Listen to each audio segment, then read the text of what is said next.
Okay,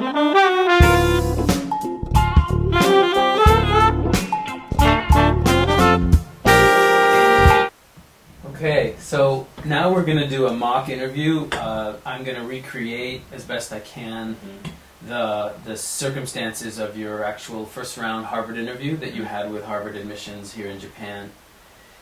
So I'll be asking questions that are similar to those that she asked you, and then we'll just be listening to your answers, and I'll be asking some follow-ups. Great. So thanks, Mr. Kure. I'm so-and-so from Harvard Admissions Committee. How are you today? Yeah, I'm very good. Thank you for inviting me for the interview. It's our pleasure. I've read a lot about you. I have your application, and today's interview is going to be based on those essays. So, but to begin with, it would be really helpful if you could walk me through your resume. Okay, so I would like to walk through the resume from my professional career. Okay. Yep, I've entered into my trading company in 2006 April, and after that I spent the first 4 years in charge of the Sakhalin-2 LNG project, which is the Russians' first LNG project. And for the first and a half year, I was what's LNG? LNG is liquefied natural gas, which to compress the vapor gas and to lower the temperature into minus 160 degrees, and then it will be liquefied, and you can transport by ship to all over the world. Got it. So that was the first LNG project in Russia, Sakhalin-2 project, and I was in charge of the marketing those liquefied natural gas to Korea, Japan, and also to the U.S. West Coast for 1.5 years, and learned how to market the products and how to analyze the supply and demand of those countries' gas demand and supply. And after that, I moved to more like upstream administration section, which I was in charge to acquire the project finance deal for this Sakhalin-2 project. It will cost more than $20 billion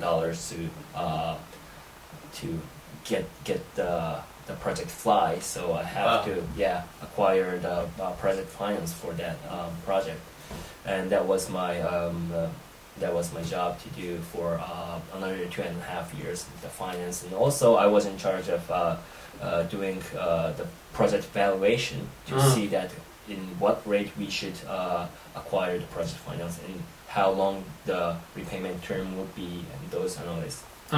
So I think I have acquired those marketing and finance and accounting skills, and also I believe that I have acquired to manage a project in the team of cross-cultural and cross-functional team, because Sakhalin-2 is developed by Russian state-owned Gazprom company.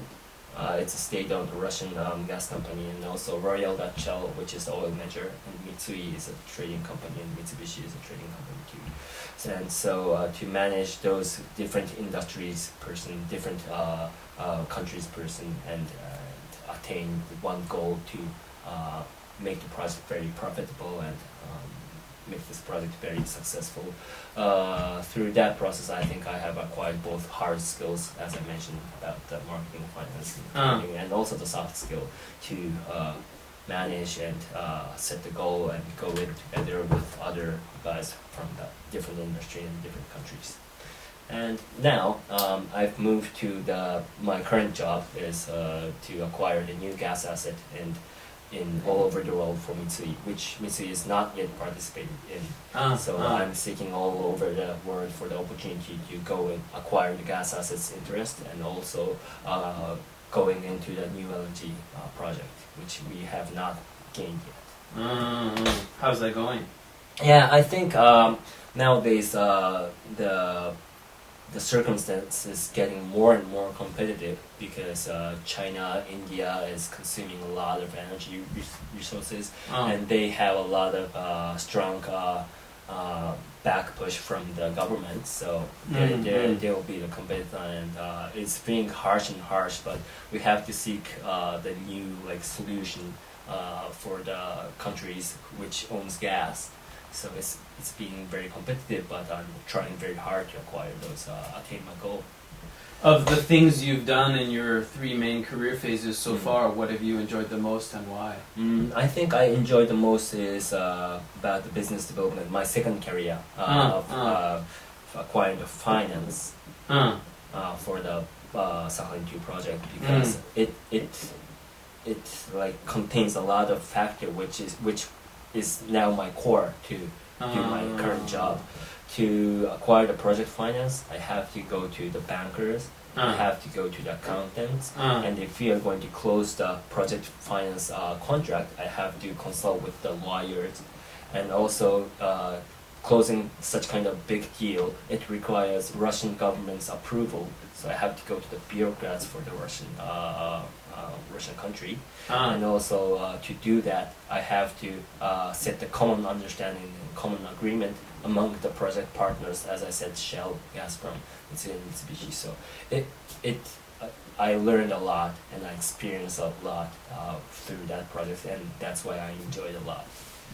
Okay. What do you think was the most critical factor to successfully realize the Sakhalin 2 project? I think it's to put yourself onto others' shoes, because as I mentioned, the project would not be done by myself only. I have to collaborate, and I have to take hands with each other parties who are in the project, where ultimate goal is not to get the like single interest for just for our company, but we have to work for the project. And if we successfully get the project like fly and done, then we have to think about the project, and then we have to like build a common understanding. And it's very easy to say that let's build a common understanding, but you have to put yourself onto others' shoes. Like, what is the requirement of the Russian government? What is the requirement of the customers? What is the requirement of the bankers? We have to make the win-win deal to do that. So I think that mind was set through my experience when I was in the position to manage and also lead the organization of varsity ice hockey team, which I dedicated my whole time in the university.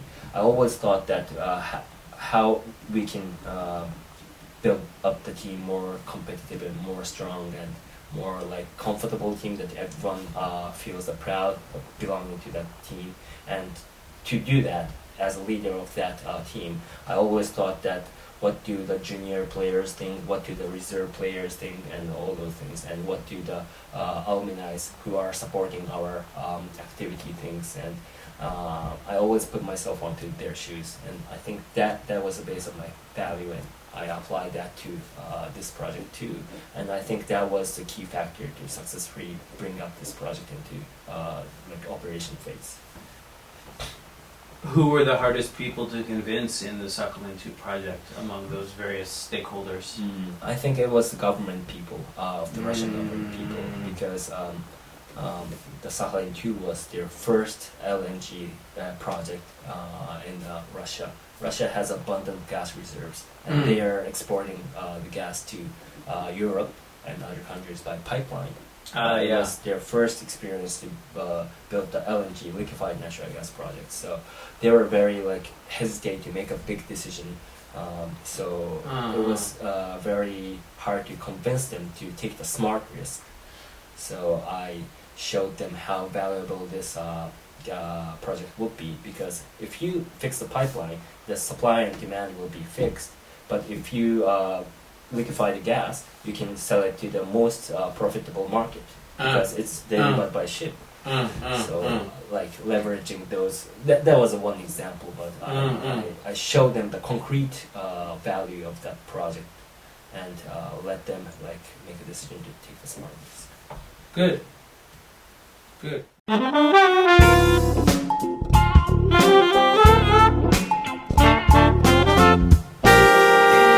Alright, so my next question is about the trading company.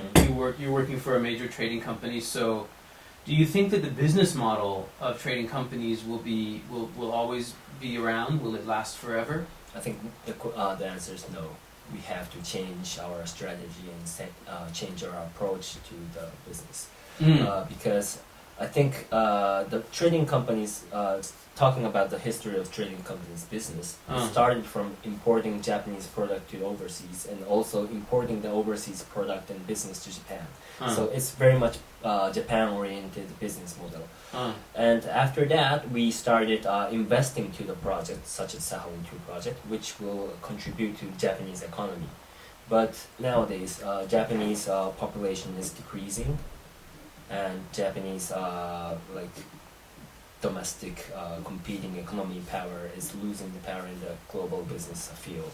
So I think if we stick too much into Japan, the trading company's business will not last forever. So I think we should go more outside in the global business field, doing the business based on that company, making a profit based on that country. So to attain such goal, I think we have to foster more globalized team. I mean, more cross-cultural team inside our trading house. So I think that will be the approach to do for the next step. So to answer your question again, I think if we stick on to our current business model, I think our company will be in this situation of bankrupt in coming decades. And what are the core competencies that trading companies or your trading company have to allow you to compete in this new model? I think it would be a repeat, but I think the Japanese people who are working in trading companies should be more like outgoing and go overseas and have the ability to manage the people who are in that country. So what's the requirement of that country? It's very important to understand the culture, business culture, and also non-business culture of that country to do the business in that scene. And I think the Japanese people in those days a little bit like focusing too much domestic, so they had to be more open-minded, and I think that would be the critical factor to attain the solution which I mentioned in your earlier question. And why are you returning to your company after Harvard? I mean, they're sponsoring you, but why are you choosing to return and be sponsored? My ultimate goal is, as I mentioned, to be the person who can lead global and cross-functional organization. And I think our company has a large potential to do such kind of activity because our company covers a lot of business field, such as food business, iron business, energy business, and retail business. And also we have a lot of branch office all over the world. But I think our company is not effectively using such kind of resource, and I think after obtaining MBA and learning how to manage those cross-functional and cross-cultural people from both hard skill aspect and soft skill aspect, I could use those huge abundant resources more effectively. So I think returning to our company and being like setting in the pot who can manage those resources would be very much fit to my ultimate goal to be the person who can lead and give the impact to the world. When you were introducing yourself, walking me through your resume, you mentioned that you already have led such teams that are in multiple countries and multiple functions. But so what's the difference between what you've done in the past and what you want to do in the future? In the past, I've done it in very closed community, such as only energy, only LNG, and only the people who are from Russia, and Shell is from Dutch and also from British. So, but in the future, if I will be the CEO of our big trading company, I have to manage more diversified teams. So in that sense, I think putting myself into the business school will be more valuable, and intensive 2 years will foster my skills and foster my mind and foster my soft skill. Got it. What's your weakness? I think my weakness is time management. I am very like energetic and I'm very aggressive. So in my current job, I have to seek the opportunity which our company could contribute to and acquire the asset and get into the new LNG project. So there's a lot of option. But if I see those options, I'm the person who want to take all of these, and that ends up that I work very hard. So I rarely go back to my home when the last train leaves. I always take the taxi in the midnight, and my boss is very anxious of my work and life balance. So I think that will be the more I can manage more time effectively, and I think one important thing is select what is important, prioritize things. Not just pursuing all the opportunities, but I think that skill will be also I can attain from the experience in business school, because I believe that in business school there's a lot of opportunity both inside the classroom and also outside the classroom. So doing such kind of training will be I think believe that will eliminate my weakness. What kinds of activities do you want to get involved with at Harvard? I think there's two activities outside the classroom I'm interested in right now. One is the energy club. I think in the energy club I could contribute to the team members by introducing my unique career progress, because as I mentioned in the first question, I have experienced a lot of aspects in LNG project business, because I have experience in downstream business, which means that marketing LNG, and also I have experience in the midstream, which means acquiring the project finance and also operating all those projects. And also I'm now in the upstream side, which means that acquiring the gas asset itself and investing in it. So I think in my 5-year career, it's very rare to have those comprehensive up to down experience. So I can share that and contribute to the energy club in your school. And also I'm interested in alternative clean tech energies. So I think that will be a hot spot, and I believe that Boston is very aggressive or interested in such kind of building the new clean tech alternative energy resources. And I think I can obtain a lot of knowledge and a lot of experience by joining that energy business club. And the second one is I was a varsity ice hockey player, and I believe Boston is very cold. And you have a nice ice hockey team in Boston. So I want to join the ice hockey team, and I would like to build up the strong bond between those members who are in the ice hockey team, other than just participate in the school and go back to home studying. It's not so much interesting. So I want to build up the relationship and build a strong bond among those through the ice hockey activity. Great. Is there anything else you want to mention that we haven't talked about so far? Yeah, I would like to mention about, I just mentioned about the potential contribution, but I would like to mention about my contribution inside the classroom. Okay. Yeah. I'm very outspoken man.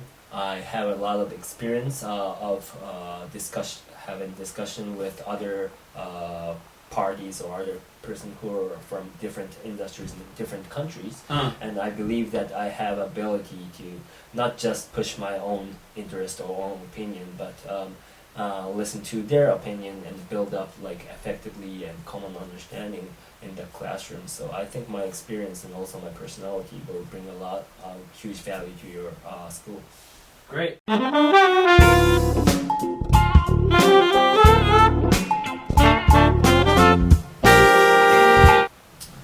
Okay, we're going to have a few more questions here in the mock interview for Harvard. My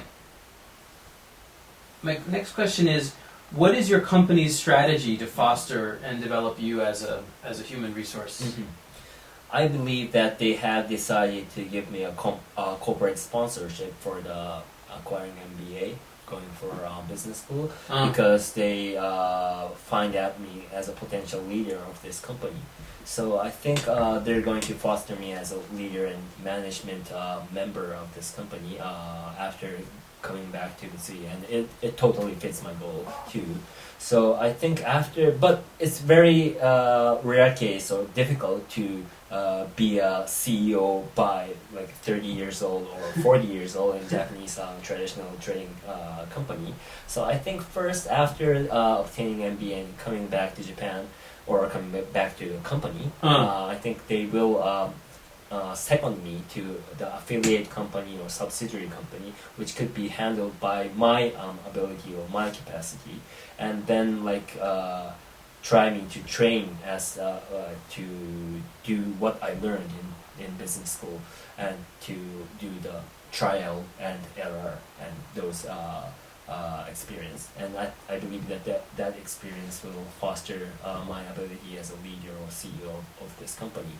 And after that, I think I'm going to go back to the headquarter and touch upon the business of not business, management and the leadership.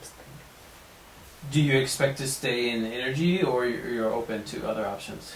I think I would like to stay in energy, but I believe that I have a comprehensive skill set to do the LNG business and energy unit, but energy business field is very like broad. We have oil business, coal business, nuclear business, and we have cap trading business, which is related to the CO2 emission. Yeah. So I think I have not covered those yet, and so I would like to cover all those and then go to other like touch upon other business sector. I'm not. My ultimate goal is not to be the head of the energy business unit, but to be the head of our company. So after like digging deep inside our energy business, I would like to go like in the side, like food or iron, and ultimately be the top of who's going to cover all the business unit. I understand. Yep. How do you evaluate your quantitative skills? I'm not a math person. I'm not a person who studied math or science in university. I studied law. But to evaluate the gas asset, which I'm in charge, I have to evaluate how much we could pay to acquire this gas asset. So in that sense, I have very much access to such kind of the business which requires quantitative skills. I have to evaluate what is the reserve of the gas asset, what is the flow rate, how much we could, how price we could sell to the market, and what's the revenue, what's the cost to develop all those facilities, and then evaluate the gas assets. So I think I have a quantitative skills which could be required to participate in the discussion in your school. Great. This might be a sensitive subject, but why is your GMAT verbal score only 31? You seem to speak well. Your English skills seem good, but why couldn't you get up higher than 31 in GMAT? I think 31 is not so low in my sense, because I believe that my total ending up GMAT score is 670, which is in the yield of 80% who was admitted to your school. So I thought that this is enough, and that's why I created my GMAT preparation. Got it. What are some challenges you face when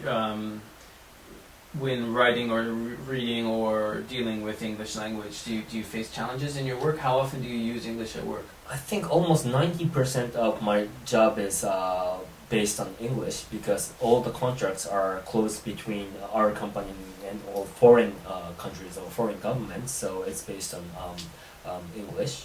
All the emails are partners, all overseas partners, or so it's based on English. So I think I have no concern or obstacle to do the business or communication in English, both writing, speaking, or listening, or reading.